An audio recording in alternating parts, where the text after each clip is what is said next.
Drama आसपास लो जी, अगले episode में होने जा रहा है एक जबरदस्त धमाका। जी हाँ, डॉक्टर सिहाम आखिरकार अर्शिया को अपने दिल की बात कहने वाले हैं, लेकिन कहानी में कुछ ठरकी बुड्ढे की एंट्री भी है जो सब कुछ गड़बड़ कर सकता है। सबसे पहले तो ये कि अर्शिया और अनुष्या अपने घर वापस चली जाती हैं और उनके साथ काशफा और उनके वालिद भी आते हैं, क्योंकि मामी जान ने व्हाट्सएप पर फ्री खाने का लालच देकर सबको बुला लिया था। लेकिन यहाँ आते हैं काशफा एक बार फिर अपनी बदतमीजी के जौहर दिखाती है और अर्शिया की माँ की ऐसी क्लास लेती है जैसे वो किसी मॉर्निंग शो की मेजबान हो। काशफा कहती है ये तुम्हारा मसला है, हमारा नहीं, यानी कि हमारी जिंदगी में पहले ही कम ड्रामे हैं जो तुम भी आ गई।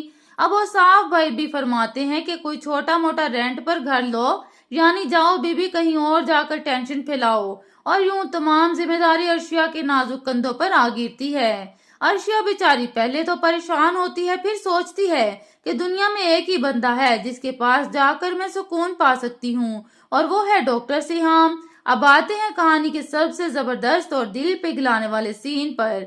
अर्शिया भागती हुई अस्पताल पहुंचती है और डॉक्टर सिहाम के पास जाकर कहती है, मैं बहुत परेशान थी, फिर सोचा कि तुम्हारी शफकत भरी छत के नीचे कुछ देर सुस्ता लूं।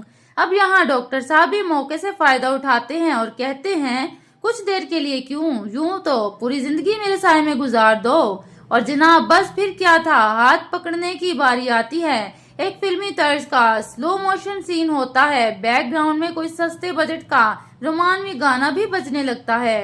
लेकिन कहानी में ट्विस्ट तब आता है जब एक ठरकी बुड्ढा अर्शिया का रास्ता रोक लेता है। अब ये बुड्ढा अर्शिया को आंखें मारता है और कहता है, पहचाना?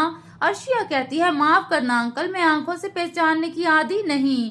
मगर बुड्ढा जिद पर अड़ जाता है और अपना तफसीली तारुफ देने लगता है जैसे किसी नौकरी के इंटरव्यू में आया हो। बस आगे जाकर यही बुड्ढा डॉक्टर सिहाम और अर्शिया के बीच गलत फहमियां पैदा करेगा और कहानी को एक नया मजाहिया मोड़ देगा।